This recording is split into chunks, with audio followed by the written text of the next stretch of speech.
प्रणाम गुरुदेव। आशीर्वाद। सर्वेभ्यो नमो नमः। नमो नमः। कक्षा में उपस्थित सभी सदस्यों का आदर सहित अभिवादन एवं स्वागत। भी सभी सदस्य अपने अपने इष्ट देव का ध्यान करें। माता गायत्री के मंत्रों का एक बार उच्चारण अवश्य कर ले। साथ ही अपने प्रेरणा के स्रोत एवं अपने गुरुजनों को भी अंतर मन से अभिवादन कर ले। हम लोगों के द्वारा नियमित रूप से कुंडली फलादेश पर आधारित कक्षा आयोजित की जाती है। जैसा कि आप लोग देख रहे हैं कि आज की कक्षा की विषय वस्तु के लिए लिखा गया है व्हाइट बोर्ड पर कि प्रश्न कुंडली या लग्न कुंडली से स्थान परिवर्तन हम लोग कैसे देखें, चाहे वह नौकरी का हो या दुकान हो या घर की परिवर्तन हो। बहुत से व्यक्ति का होता है कि रूम परिवर्तन करना अभी ठीक होगा या 2-4-6 महीने के बाद में करें, या दुकान का शिफ्टिंग जो करना है बदलना है अभी करें या बाद में करें, या नौकरी का परिवर्तन कैसे हो सकता है। तो आज का मूलभूत हम लोगों का यह विषय वस्तु रहेगा प्रश्न कुंडली के आधार से।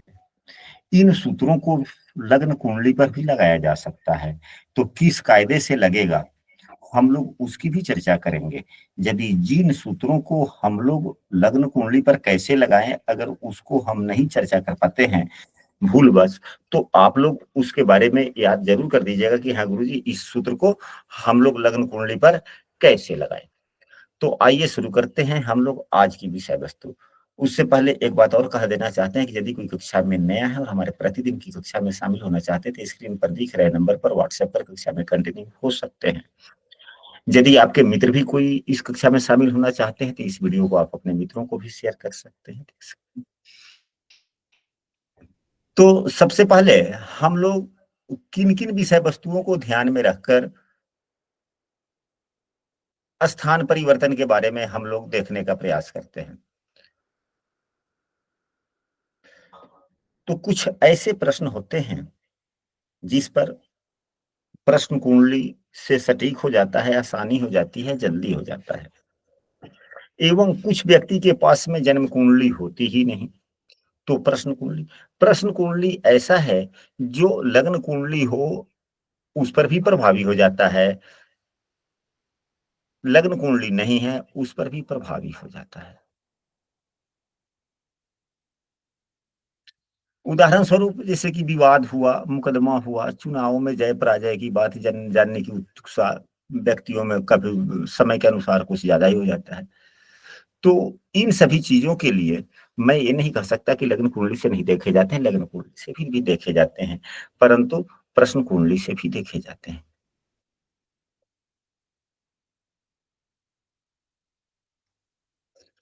तो सबसे पहले कि हम जहां पे अभी रह रहे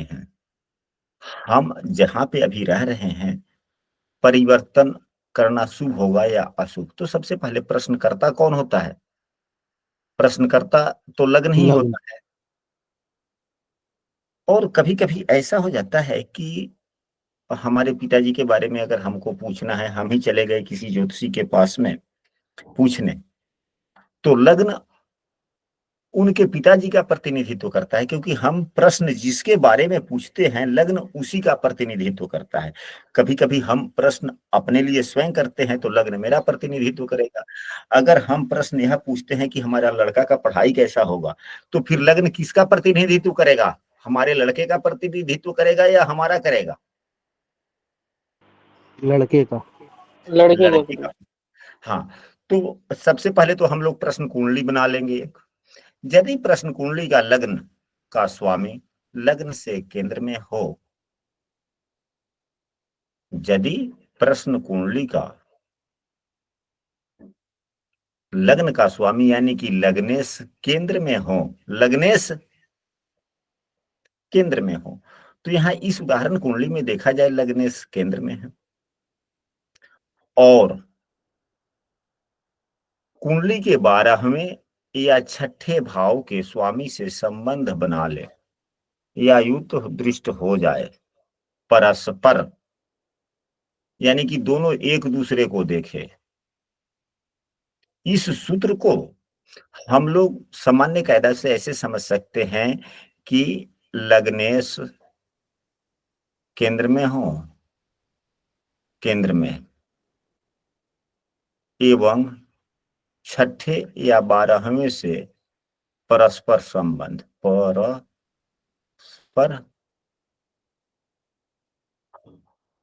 संबंध बना ले तो परिवर्तन अच्छा होगा, सुखद होगा, लाभ मिलेगा, फायदे कारक हो जाएगा।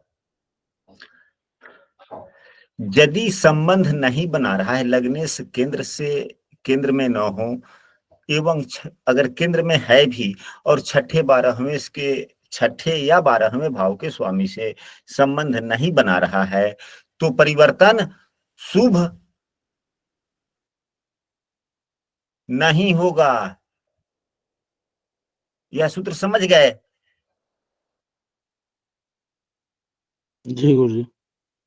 तो क्या इस उदाहरण कुंडली में जो हम लोगों ने, भले वह लग्नेश के शत्रु छठे भाव के स्वामी हो, 12वें भाव के स्वामी हो, इससे मतलब नहीं है, परिवर्तन होगा, परिवर्तन होगा। अब यहीं पे देखा जाए,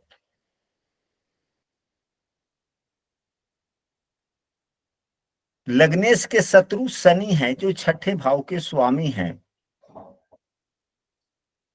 परिवर्तन शुभ होगा, लेकिन उतना ज्यादा शुभ नहीं होगा। अगर यही लग्नेश अगर चंद्रमा जो 12वें भाव का स्वामी है, इससे संबंध परस्पर बना लेते तो ज्यादा शुभ होता ना।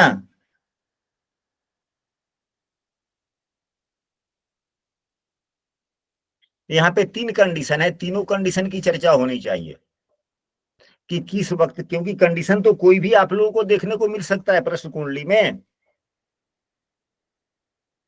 जी गुरुदेव।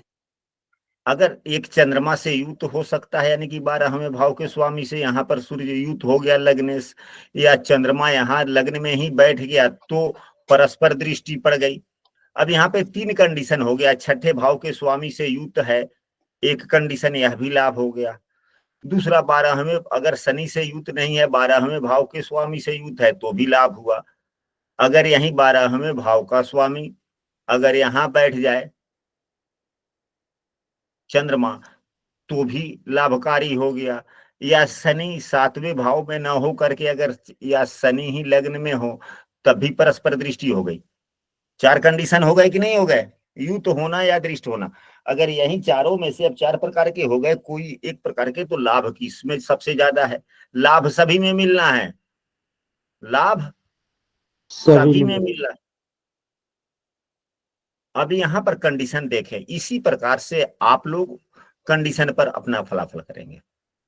अब 100 को हम लोग 4 भाग में बांट देंगे, 100% लाभ।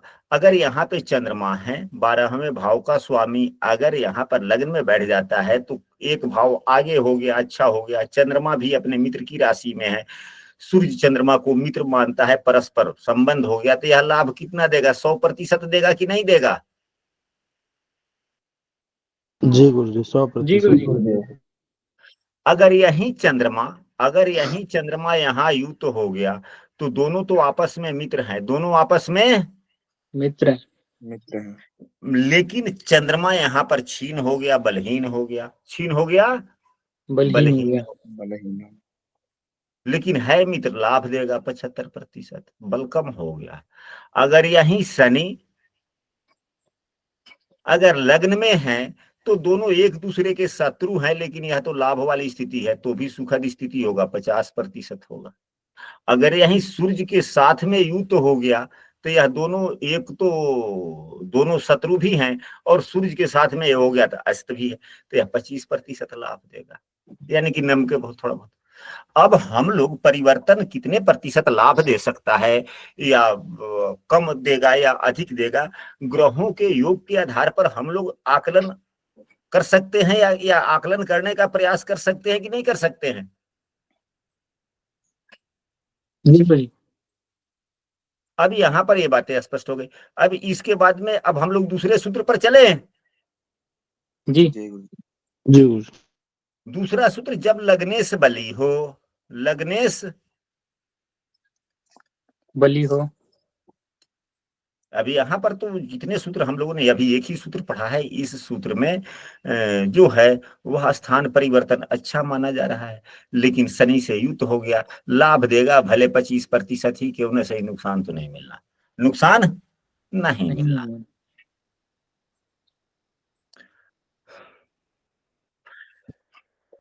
अब यदि सूर्य एवं शनि का अंशात्मक मान काफी दूरी हो, यानी कि सूर्य और शनि की अंशात्मक मान दूर होने का मतलब यह हुआ, हमारे कहने का मतलब यह है कि शनि युक्त है और शनि यदि अस्त नहीं है तो सभी से अधिक फल दे देने वाला योग हो गया, क्योंकि शनि यहां पर ससयोग भी तो बना दिए ना, ससयोग बना या नहीं बना? जी गुरुजी। तो जब भी चाहे वह प्रश्न कुंडली हो या लग्न कुंडली हो, अगर कोई योग बनता है तो प्रभावी हो ही जाता है, लेकिन उस स्थिति में यह देखना है कि जिस ग्रह के द्वारा अगर कोई योग बन रहा है वह ग्रह बलवान है या नहीं, तो यह भी देखना आवश्यक। अब हम लोग दूसरे सूत्र पर चलते हैं। दूसरा सूत्र है कि लग्नेश बली हो करके, यदि लग्नेश बली हो, अब यहां पर लग्नेश बली है या कमजोर है?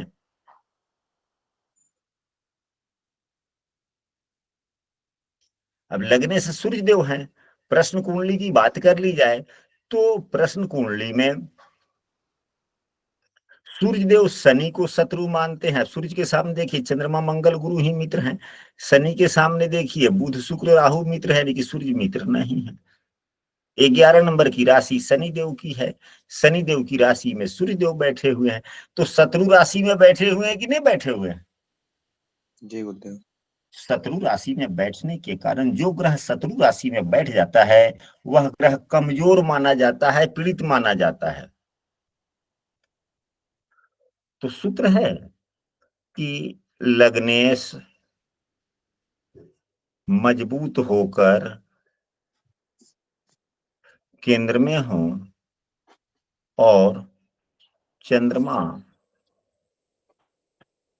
अब यहाँ पर ना 12वें भाव के स्वामी चंद्रमा थे तो चंद्रमा का हम लोगों ने शिवांकन कर लिया, या छठे भाव में चंद्रमा यहाँ हो सकते हैं, यानी 4 नंबर की राशि यहाँ हो सकती है, तो 2 लग्नों में, शेष लग्नों में तो चंद्रमा छठे या 12वें के तो स्वामी नहीं हो सकते ना।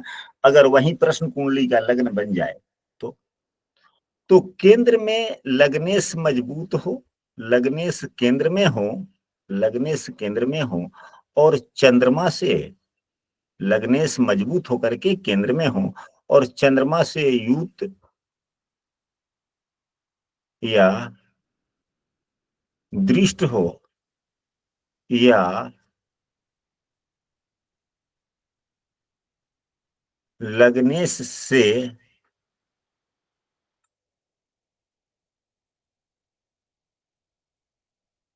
ग्यारहवें भाव में हो, लग्नेश से 11वें भाव में हो, तो परिवर्तन अच्छा होता है। तो परिवर्तन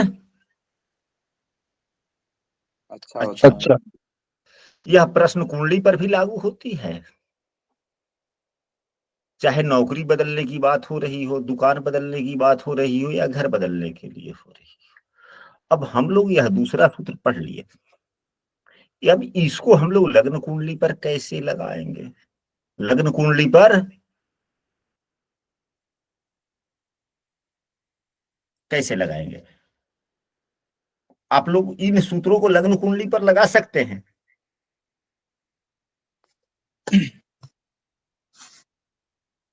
अब आप लोग बोलिएगा नहीं तो फिर मैं तो चुप ही रह जाऊंगा ना, तो फिर हम पूछने से क्या फायदा, सिर्फ हम ही बोलते चले जाएं।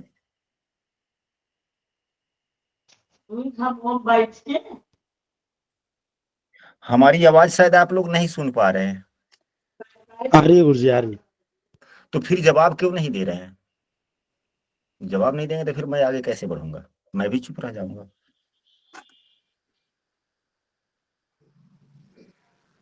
इस अभी जो हम लोगों ने सूत्र पढ़ा, इस सूत्र को आप लोग लग्न कुंडली पर कैसे लगाएंगे? कोई व्यक्ति अगर जान रहा हो तो बोले कि हाँ इस प्रकार से लगेगा, नहीं तो पूछ ले कि हाँ मैं गुरुजी मैं नहीं जानता, फिर तो मैं बतलाऊंगा ना। जी गुरु जी बता दीजिए, हमें पता नहीं है। नहीं पता है, बहुत अच्छी बात है, हम बता देते हैं आप लोगों को। तो इसको हम लोग लग्न कुंडली पर कैसे लगाएंगे? तो अब हम लोग यदि लग्न कुंडली है तो हम लोग एक उसी लग्न कुंडली को हम लोग एक पेपर पर बना लेंगे। उसी लग्न को, लग्न की राशि वही रह जाएगी। जो अब मान लें कि लग्न में अगर उसका मिथुन लग्न है तो मिथुन लग्न ही रह जाएगा, मिथुन लग्न ही रह जाएगा। और आज के तारीख में जिस रोज आप कुंडली देख रहे हैं उसी तारीख की जो है सभी ग्रहों की स्थिति पंचांग से आप सॉफ्टवेयर से देकर लिख लेंगे। फिर उस समय लग्नेश कहाँ गोचर कर रहे हैं। अगर बुध देव अब यहाँ पे कहाँ पे हैं तो 11 नंबर की राशि में, 3 नंबर की राशि यहाँ हो गई तो 4 5 6 7 8 9 10 11। अब बुध देव यहाँ चले आए तो लग्नेश केंद्र से बाहर हो गए कि नहीं हो गए? जी बाहर हो गए। बाहर हो गए। इसी प्रकार सभी ग्रहों को हम लोग लिख लेंगे। तो अब लग्नेश केंद्र से बाहर हो गए थे या सूत्र नहीं लगी। यदि यही गोचर कर रहे होते केंद्र में ही और चंद्रमा से के साथ होते या चंद्रमा के द्वारा देखे जाते तो योग बन गया। और दशा किसकी चल रही हो, जब लग्न कुंडली है तो दशा भी है वहां पे, तो दशा देख लेंगे। यदि बुध की ही दशा चल रही हो या चंद्रमा की दशा चल रही हो तो वह सूत्र वहां पर लाभकारी हो जाएगा। बातें स्पष्ट हुई? फिर जहां पे जो समस्या होगा आप लोग पूछते चलिएगा। अब यहां पर हो गया कि लग्नेश, जो अभी हम लोगों ने दूसरा सूत्र पढ़ा कि लग्नेश मजबूत होकर केंद्र में हो और चंद्रमा से युत या दृष्ट हो या लग्नेश से 11वें भाव में हो। अब यहाँ पर चंद्रमा लग्नेश यहाँ 7वें भाव में बैठे हुए हैं, चंद्रमा के द्वारा देखे नहीं जा रहे हैं या चंद्रमा के साथ में नहीं है, लेकिन चंद्रमा से 11वें में है।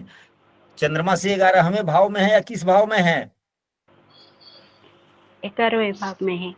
11वें भाव में है, इसलिए यह योग प्रभावी हुआ, परिवर्तन शुभ माना जाएगा।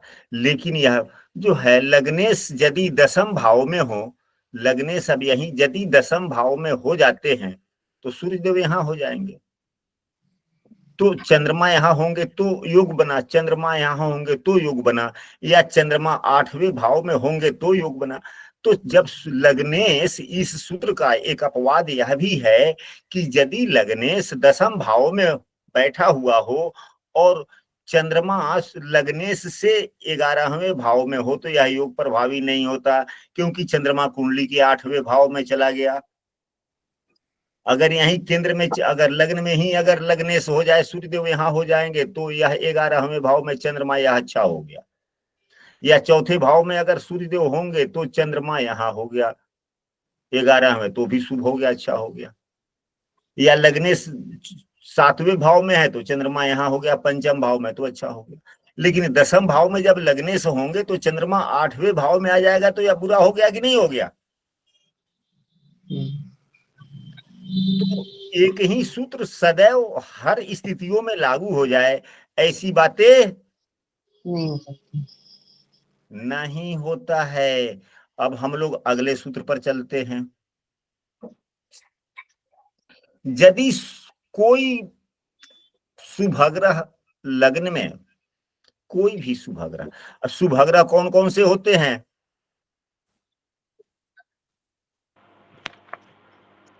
गुरु शुक्र, गुरु शुक्र चंद्रमा भी शुभ अशुभ दोनों पक्ष में गुरु जी।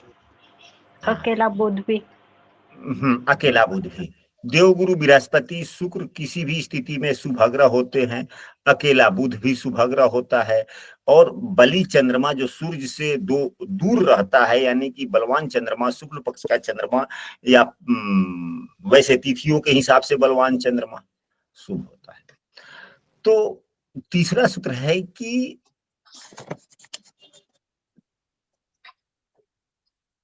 लग्न में चंद्रमा हो,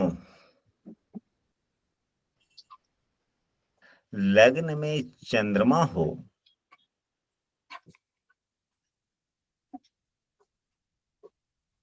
या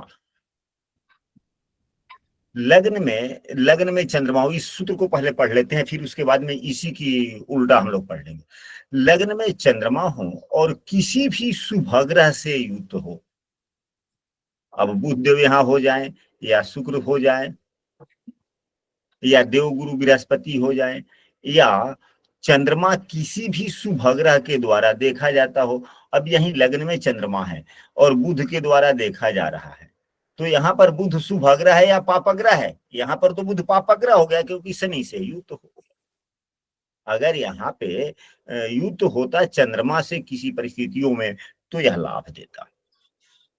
यदि शुक्र की भी बात करें, शुक्र से अगर युक्त होता तो अच्छी बात है, या अगर यहीं पे शुक्रदेव हो जाते तो शुक्रदेव किसी भी पापग्रह से युक्त दृष्ट होने पर भी इन्हें शुभाग्रह ही कहा जाता है, तो यह लागू हो जाता है। या देव गुरु बृहस्पति लग्न में होते या पंचम भाव या नवम भाव स्थित होकर के लग्न में स्थित चंद्रमा को देख रहे होते, तो परिवर्तन अच्छा होता, तो परिवर्तन अच्छा होता। इसी का दूसरा प्रतिरूप है, इसी का एक दूसरा प्रतिरूप भी है, वह क्या है उसको हम लोग समझ लें। दूसरा प्रतिरूप है कि लग्न में कोई भी शुभ ग्रह हो, लग्न में कोई भी शुभ ग्रह, कोई भी शुभ ग्रह हो और चंद्रमा से युक्त हो या चंद्रमा से दृष्ट हो, तो हम नौकरी बदलें, अपना दुकान बदले या अपने घर को बदले, सुखद स्थिति होता है। क्या होता है? सुखद स्थिति होता है। वर्तमान में नौकरी भी अगर बदलने की उम्मीद बन रही है तो हम पंडित जी क्या अभी बदल ले या 10 रोज के बाद में, तो तुरंत प्रश्न कुंडली बनाएंगे। अब प्रश्न कुंडली कैसे बनती है, यदि किसी सदस्य को नहीं आता है तो आप लिख सकते हैं समूह में। गुरुदेव ये हमें नहीं आती है कि प्रश्न कुंडली कैसे बनती है। तो कैसे बनती है नहीं आती है तो आप समूह में लिखें, वह तो 5 मिनट की बात है। हम कई प्रकार से प्रश्न कुंडली बनते हैं, उस पर चर्चा कर लिया करेंगे। ठीक है, समूह में जब तक नहीं लिखिएगा तब तक हम क्या जानेंगे। और सप्ताह में एक रोज शंका समाधान पर कक्षा आयोजित की जाएगी आज के बाद से। तो शंका समाधान के दिन जो पिछला जो 4-5 क्लास में हम लोग पढ़े रहेंगे, किसी को शंका है तो चाहे जो विषय वस्तु नहीं आता है तो उस पर हम लोग चर्चा कर लिया करेंगे। ठीक है। हाँ, तो यह सूत्र हो गए। अब इसके बाद में हम लोग आगे चलते हैं, कुछ और सूत्रों पर हम लोग चर्चा कर लेते हैं। लग्नेश, जो हम प्रश्न कुंडली बना रहे हैं, जो हम लोग प्रश्न कुंडली बना रहे हैं, तो प्रश्न कुंडली में तो कुछ भी कोई भी चीज हो सकता है, कोई भी लग्न हो सकता है। अब यहाँ पर जो लग्न बना है यह सिंह राशि का लग्न है और लग्नेश सूर्यदेव होंगे। यहाँ 5 नंबर की राशि हो गई, 5 नंबर राशि के स्वामी सूर्यदेव। जब लग्न में 5 नंबर की राशि रहे या 4 नंबर की राशि रहे, तो ये सूर्य एवं चंद्रमा कभी बकरी नहीं होते, कभी बकरी नहीं होते। ये सदैव मार्गी ही चलते हैं, ये सदैव मार्गी चलते हैं आगे की तरफ। शेष ग्रह जो और राहु एवं केतु सदैव क्या करते हैं, यह पीछे की तरफ चलते हैं। और शेष जितने 5 ग्रह बच गए, मंगल बुध गुरु एवं मंगल बुध गुरु शुक्र एवं शनि, ये अपने समय के अनुसार, अपने गतियों के अनुसार कभी कभी बकरी चलते हैं एवं अधिकांशतः समय मार्गी रहते हैं, लेकिन कभी कभी बकरी भी हो जाते हैं। तो जो हम प्रश्न कुंडली बनाते हैं, या आपसे कोई व्यक्ति लग्न कुंडली ही क्यों नहीं दिखला रहा हो और पूछ रहा हो कि अभी हम दुकान बदलें अच्छा होगा, या हम घर बदल रहे अच्छा होगा, या नौकरी अभी बदलने जा रहे अच्छा बात है, या कुछ दिनों के बाद में बदले, तो यदि आपको लग्न कुंडली ही बतला रहा है वो, तो देखें कि कौन सा लग्नेश है। लग्नेश क्या बकरी है तो तुरंत बोल दे कि हाँ लाभ को, फिर कुछ नहीं देखना, फिर कुछ देखना ही नहीं है। हाँ, उनकी अंतर्दशा जरूर देख ले। अंतर्दशा ज्यादा से ज्यादा देखना है तो अंतर्दशा भी देखे, प्रत्यंतर भी देख ले। यदि प्रत्यंतर, जब जन्म कुंडली है सॉफ्टवेयर से डाउनलोड करते हैं तो अंतर्दशा एवं प्रत्यंतर दशा तो कुछ ही सेकेंडों में देखने को मिल जाती है कि नहीं मिल जाती है। जी गुरुदेव। तो यदि उनका लग्न सिंह या कर्क लग्न न हो, सिंह या कर्क लग्न न हो, तो लग्नेश बकरी हो सकते हैं। ऐसी संभावनाएं की जा सकती है कि नहीं की जा सकती है? जी गुरु। की जा सकती है। यदि लग्नेश बकरी हो और अंतर्दशा लग्नेश की या परतंत्र दशा लग्नेश की चल रही हो, या लग्नेश के किसी मित्र ग्रह की चल रही हो, या अब दशा किसकी चल रही हो उसकी भी चर्चा कर लेते हैं, हम लिख ही देते हैं। अंतर्दशा देख लेंगे या प्रत्यंतर दशा देख लेंगे। प्रत्यंतर दशा भी देख सकते हैं, अंतर्दशा भी देख सकते हैं। यदि दोनों देख ले अच्छी बात। तो लग्नेश की चल रही हो या शुभ भाव के किसी भी स्वामी की चल रही हो, यानी कि चौथे, सातवें, 10वें या 5वें या 9वें भाव के स्वामी, इन भाव के स्वामियों की अंतर्दशा चल रही हो, या लग्नेश के मित्र ग्रह की अंतर्दशा चल रही हो, तो लाभकारी हो जाता है। परंतु यदि जन्म कुंडली है तो दशा अंतर्दशा दिख जाएगी। तो अंतर्दशा या प्रत्यंतर दशा जो भी आप देख रहे हैं, अंतर्दशा ज्यादातर देखने चाहिए, क्योंकि प्रत्यंतर दशा कुछ ही दिनों के लिए होता है। अंतर्दशा तक तो ठीक रहता है, क्योंकि वह कुछ महीनों या 1-2 वर्षों के लिए होता है। तो जिसकी अंतर्दशा चल रही है वह कम से कम 6ठे, 8वें, 12वें का स्वामी ना हो। न हो तो ज्यादा लाभकारी है। अगर वहीं लग्न कुंडली नहीं है तो हम लोग केवल प्रश्न कुंडली से देख लेंगे कि हाँ भाई लग्नेश यदि बकरी है, लग्नेश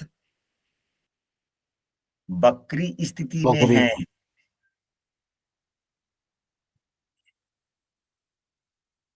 तो बदलना शुभ होगा। अब यहाँ पे लगने से सूर्य देव है, यह सूत्र इस कुंडली पर नहीं लग रही है। ये कोई जरूरी नहीं है कि जितने सूत्रों को हम लोग पढ़ेंगे एक ही लग्न के कुंडली पर वह सभी सूत्र लग जाएंगे, यह कोई निश्चित नहीं होता। अब इसके बाद में यही 1-2 सूत्र और चर्चा कर लेते हैं। ग्रह योग के आधार पर, राशियों के भी आधार पर भी होती है, राशियों के भी आधार, ग्रह योग के आधार पर भी होता है। यदि तीसरे भाव के स्वामी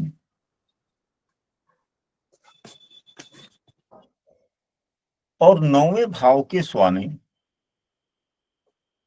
का परस्पर संबंध बन रहा हो किसी भी तरह से प्रश्न कुंडली में, तो परिवर्तन चाहे दुकान का हो, घर का हो, दुकान का हो, घर का हो या नौकरी का हो, अच्छा होता है। अब इस उदाहरण कुंडली में तीसरे भाव के स्वामी शुक्रदेव हैं एवं 9वें भाव के स्वामी मंगल देव हैं। क्या शुक्र मंगल का किसी भी प्रकार का संबंध बन रहा है? मंगल देव 11वें भाव में है, शुक्रदेव 8वें भाव में है। क्या यह संबंध बन रहा है या नहीं बन रहा है? नहीं बन रहा गुरुदेव। नहीं बन रहा है। अगर संबंध बनता तो परिवर्तन शुभ होता, क्योंकि तीसरा भाव भी परिवर्तन का है, यानी कि या छोटी मोटी यात्रा का, और 9वां भाव भी यात्रा एवं भाग्य दोनों का है। तो भाग्य के साथ में यात्रा का संबंध हो जाए तो यात्रा करने में कोई दिक्कत है? नहीं। नहीं है। अब यहां पर देखा जाए कि यहाँ पर शुक्रदेव 12वें भाव में उच्च के हैं, शुक्रदेव उच्च के हैं, ठीक है, संबंध ही नहीं बन रहा है। लेकिन यह मंगल देव अब यहां होंगे तब तो परस्पर संबंध बना ना। जी नहीं यहाँ शुक्र मंगल को नहीं ना देखना है। हाँ नहीं देखना है अभी। ना शुक्र मंगल को देखना है। नवम भाव में के स्वामी मंगल देव, एक नंबर की राशि है, एक नंबर राशि के स्वामी मंगल देव होते हैं, इसलिए मंगल को देखना है। अब मंगल है यहाँ पर, और यहाँ पर देखा जाए ये शुक्र देव हैं। अगर यहाँ पर परस्पर संबंध अगर हो जाता तो क्या लाभ होगा या नुकसान होगा? हाँ, भला की मंगल देव भाग्य भाव के स्वामी है, ठीक है, तो यह लाभकारी नहीं होगा, यह लाभकारी नहीं होगा।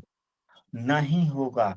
हम लोगों को अपने अपने विवेक भी कुछ लगाने चाहिए। सभी सूत्रों के कुछ अपवाद भी होते हैं, अपवाद के साथ हम अब यहाँ लाभकारी क्यों नहीं होगा? तो शुक्रदेव यहाँ उच्च के बैठ गए और शुक्रदेव की नीच की दृष्टि पड़ गई। यहाँ पर नीच की दृष्टि हो गई कि नहीं हो गई? जी जी गुरुदेव। तो यह परिवर्तन अच्छा नहीं होगा, क्योंकि शुक्रदेव तीसरे भाव के स्वामी हैं और भाग्य भाव के स्वामी को नीच की दृष्टि से देख रहे हैं। तो यह यात्रा सुखद नहीं होगी। यात्रा करना तो व्यक्ति चाहेगा तो यात्रा के योग बन जाएंगे, नौकरी का परिवर्तन करना चाहेगा तुरंत जाके अपॉइंटमेंट वगैरह सब कुछ कर लेगा, समस्याएं नहीं होंगी। लेकिन क्या होगा? समस्याएं बाद में हो सकती है कि नहीं हो सकती है, क्योंकि भाग्य भाव का स्वामी अपने भले तीसरे भाव का स्वामी अपने भाव से एक तो छठे हो गया एवं उच्च का है, ठीक है, बलवान हो गया, काफी है, ठीक है, लेकिन उसकी नीच की दृष्टि भाग्य भाव पर पड़ गया, भाग्य भाव के स्वामी पर पड़ गया, और खुद तीसरे भाव का स्वामी भाग्य भाव से 12 में बैठ गया। यानी कि तीसरे भाव का स्वामी यहाँ पर भाग्य को नुकसान करने वाला स्थिति में है कि नहीं है?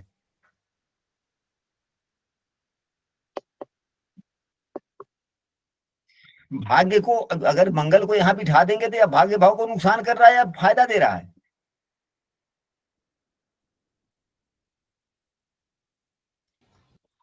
क्या गुरुदेव? हमने अभी कहा, आप लोग ध्यान से सुनिए, और नहीं अगर आप लोगों को प्रतिक्रिया नहीं देना तो हम वीडियो आप लोगों को दे ही देते हैं। क्लास में शामिल होना कोई आवश्यक नहीं है, आप लोग वीडियो देख सकते हैं। क्लास में शामिल होने का मतलब होता है कम से कम चर्चा जो होती है, डिस्कशन होते हुए क्लास चलता है तो आनंद भी आता है, हमें भी मन लगता है और आप लोगों को भी समझ में ज्यादा आ जाता है। अब वही बात हमें दोहरानी पड़ेगी, कोई बात नहीं। अब यहाँ पर देखा जाए एक नंबर की राशि नवम भाव में है, नवम भाव के स्वामी को यदि हम यहाँ बिठा देते हैं, तीसरे भाव के स्वामी 8वें भाव में उच्च के होकर बैठे हैं। शुक्रदेव की यहाँ पर देखिए 12 नंबर की राशि उच्च की होती है, बड़े मजबूत होकर बैठे हैं, बहुत अच्छी बात है। लेकिन ये भाग्य भाव से 12वें हैं। कोई भी ग्रह जबकि जिस भाव से 12वें होता है उस भाव को नुकसान करता है, तो कुछ ना कुछ नुकसान कर दिए। अपने व्यक्ति अपने शौक के कारण, विलासिता के कारण अपने भाग्य का हनन कर सकता है, यह भी हो गया। एवं भाग्य भाव के स्वामी पर शुक्रदेव की नीच की दृष्टि हो गई। शनि शुक्रदेव की 6 नंबर की राशि नीच की होती है, तो नीच की दृष्टि अच्छी मानी जाती है या खराब? खराब। खराब गुरुदेव। तो यह भाग्य को खराब, भाग्य को खराब किए या मजबूत किए? खराब कर खराब दिया। किया। हाँ, तो इन स्थितियों में जो यह परस्पर योग बना तो यह यात्रा लाभदायक होगा, परिवर्तन लाभदायक होगा या नुकसानदायक होगा? नुकसानदायक। नुकसानदायक होगा। नुकसानदायक हुआ। लेकिन हम लोगों ने आप ही पढ़ा कि तृतीयेश और नवमेश का अगर संबंध बनता है तो परिवर्तन श्रेष्ठ होता है, यह सूत्र है। लेकिन कब? जबकि उनकी स्थिति भी सही हो तब, एवं वे दोनों में से भाग्य भाव के स्वामी या तीसरे भाव का स्वामी दोनों में कोई भी एक छठे 8वें 12वें भाव में न हो। पहला कंडीशन एक यह हो गया। दूसरा, कोई भी ग्रह किसी भी ग्रह पर नीच की दृष्टि नहीं दे रहा हो।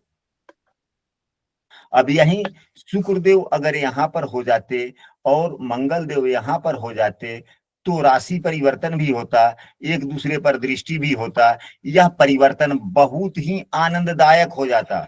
या शुक्रदेव 10म भाव में बैठे होते, यहाँ पे शुक्रदेव होते अपने स्वराशि के एवं मंगल देव अपने स्वराशि के बैठे होते तो आनंददायक हो जाता है।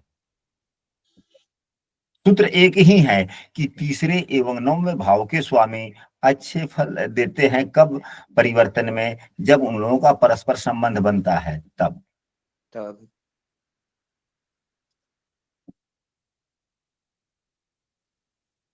बातें स्पष्ट हो गई? जी गुरुदेव। जी गुरु। अब इसके बाद में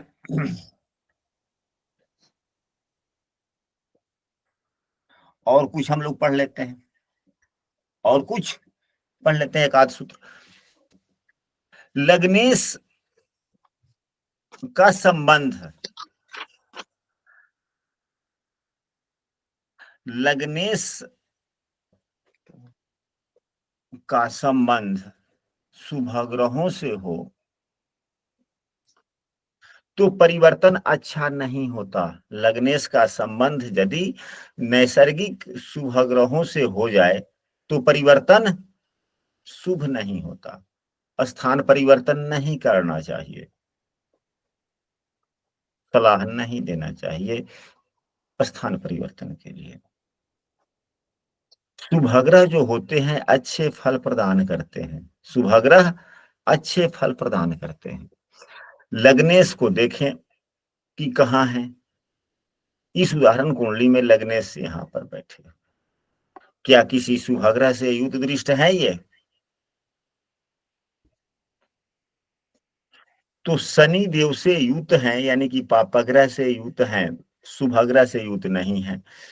दूसरे शुभग्रह चंद्रमा से भी दृष्ट नहीं है, देवगुरु बृहस्पति से दृष्ट नहीं है, शुक्र से दृष्ट नहीं है, यानी कि लग्नेश शुभ युत या शुभ दृष्ट है या दृष्ट नहीं नहीं है? है। नहीं है। नहीं है नहीं गुरुदेव। है। तो परिवर्तन शुभ होगा, तो परिवर्तन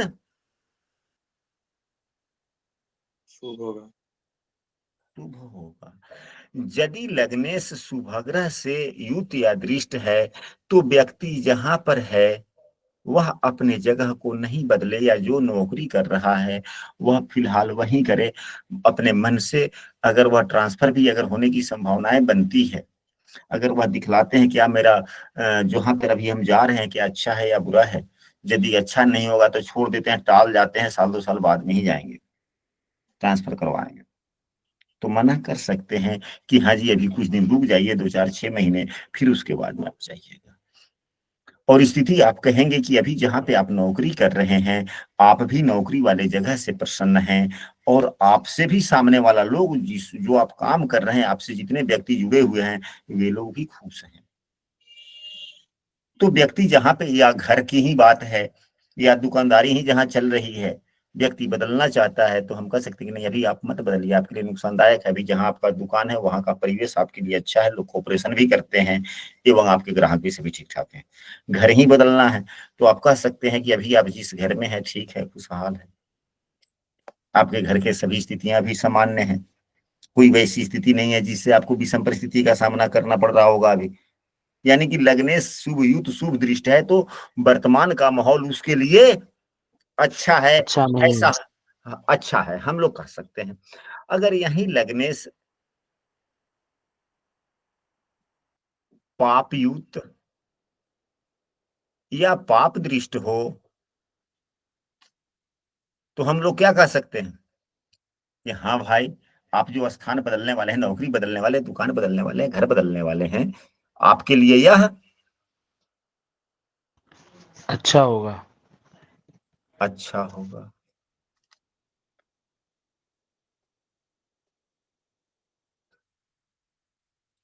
इसके बाद में एक सूत्र और चर्चा कर लेते हैं। तो लग्नेश तो पाप युत पाप दृष्ट होगा तो शुभ हुआ ना परिवर्तन के लिए, जी गुरुदेव। स्पष्ट हो गया। फिर हम लोग सप्तमेश को देखेंगे। सप्तमेश जितना मजबूत हो, सप्तमेश जितना ही मजबूत हो शुभ भाव में हो, यानी सप्तमेश कौन, 7वां भाव को देखेंगे कि 7वें भाव में कौन सी राशि बनी हुई है। 7वें भाव में कौन सी राशि है? 7वें भाव में 11 नंबर राशि है। 11 नंबर राशि के स्वामी शनिदेव होते हैं। शनिदेव अपने स्वराशि के हों, कहीं भी हों, अपने स्वराशि के हों, अपने उच्च राशि के हों, जैसे कि शनिदेव की अब यहां भी इनकी राशि है, शनिदेव की उच्च राशि यहां पर है, या शनिदेव अपने मित्र की राशि में हो, तो 3 नंबर की राशि शनि, शनि या शुक्र की राशि 2-7, यहां शनि लिख ही लिए। तो यदि 7वें भाव का स्वामी मजबूत स्थिति में हो और शुभ भाव में हो, कम से कम 6ठे, 8वें, 12वें में न हो, तो स्थान परिवर्तन अच्छा होता है, नौकरी बदले या दुकान बदले या घर बदले। अगर यही लग्नेश कहते हैं 7वें का स्वामी अपने मित्र राशि या अपने उच्च राशि का होकर कुंडली में कहीं भी है, कम से कम 6ठे, 8वें, 12वें में न हो, तो शुभ है। और यदि वह चंद्रमा से युक्त या चंद्रमा से दृष्ट हो जाए तो और उत्तम होता है। और क्या होता है? अति उत्तम होता है। इसके बाद में और सूत्र एक आध पढ़ लेते हैं हम।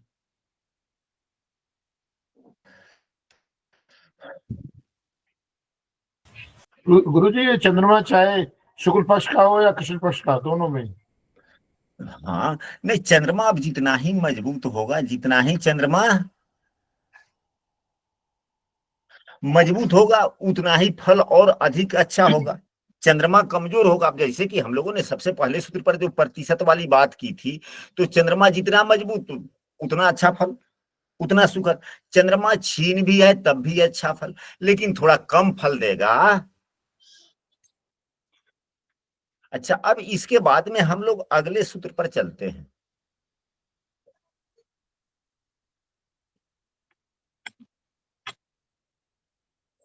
यदि शीर्षोदय राशि हो, यह एक सामान्य सा नियम है, यदि शीर्षोदय राशि हो कहां, लग्न में, और प्रश्न कोई भी हो, शुभ हो, तो प्रश्न का फल अच्छा मिलता है।